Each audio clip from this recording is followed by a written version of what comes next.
শোনো যুবক, তুমি যে তোমার প্রতিবেশীর ইবাদতে অংশগ্রহণ করতেছ, আল্লাহর সাথে শরীক করতেছ, অথচ মনে করতেছ এটা তার আনন্দ। তোমার ব্যাপারে তোমার রব আয়াত নাযিল করেছে, ইন্নাল্লাহা লা ইয়াগফিরু আন ইউশরাকা বিহি, আল্লাহ ক্ষমা করবে না যে আল্লাহর সাথে অংশীদারিত্ব করে তাকে, ওয়া ইয়াগফিরু মা দুনা যালিকা লিমান ইয়াশা, এছাড়া আল্লাহ ক্ষমা করে দেবে যার যা খুশি তা। ওয়া মান ইউশরিক বিল্লাহ, যে আল্লাহর সাথে শিরক করলো, ফাকাদ ইফতারা ইসমান আযীমা, সে মহা অন্যায় রটনা করলো। যুবক, তুমি ভেবে নাও, তুমি কি তোমার বন্ধুর উৎসবে যাচ্ছ নাকি ওর ইবাদতে যাচ্ছ? দেখো, আমি কারো বিরুদ্ধে বলতে চাই না, আর এটা নিয়মেরই বিরুদ্ধে বলা। ইসলামী মানুষ মুখ খুলবে দুই কারণে, এক, সংশোধনের উদ্দেশ্যে। কি উদ্দেশ্যে? তার মানে শত্রুতা রাখা যাবে না মুখ খোলার ক্ষেত্রে। কি রাখা যাবে না? ঘৃণা রাখা যাবে না। যখন কাউকে ডাকা হবে, যখন কাউকে সংশোধনের উদ্দেশ্যে কথা বলবে, ঘৃণা রাখা যাবে না। বুঝে আসছেন আসলে? তাই আমি কারোর জন্য ঘৃণা রাখি না। কেউ মনে কষ্ট নিয়েন না যদি আপনাদের বিলিভে আমি আঘাত করি। আমি আসলে আপনাদের বিলিভে আঘাত করতে চাচ্ছি না।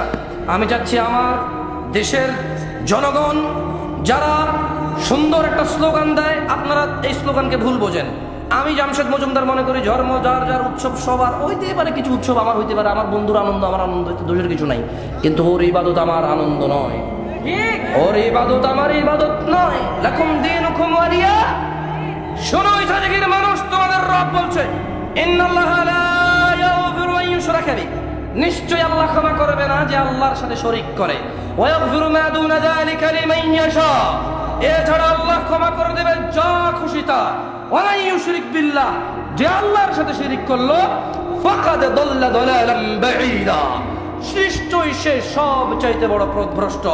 ইছাদিগির মানুষ, আল্লাহর থেকে আল্লাহর সাথে শরীক করা থেকে বিরত হও। ইছাদিগির মানুষ, চিন্তা ভাবনা করো, হে মুসলমান, হে মুমিন, চিন্তা করে দেখো কোনটা ইবাদত আর কোনটা উৎসব। চিন্তা করে, তোমার ঈদ তো উৎসব, কই কি তোমার বন্ধু তো আসে না? ধরে না তোমার বন্ধু আসলো, এখন আমি এভাবে বললে অনেকে বলবে আস, ধরো তোমার ঈদ, এটা ইবাদত, তোমার বন্ধু আসলো যে আল্লাহকে মানে না, তার এই ইবাদতে কোনো লাভ নেই, এটা কবুল হবে না। এটা আমরা মুসলমান মনে করি।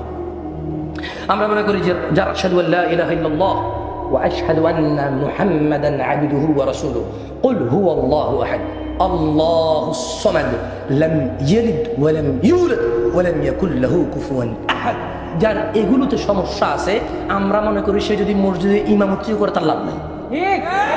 ঠিক কেন? এটা আমাদের বিশ্বাস। তাই আমাদের প্রতিবেশীরা যদি আমাদের ইবাদতে আসে, এতে আমরা খুশি হই না। কেন খুশি হই না? আমরা দুঃখ পাই। কেন? আহা, ও ভালো কাজে আসলে কিন্তু ঈমান নাই, তাই লাভ হবে না। এটা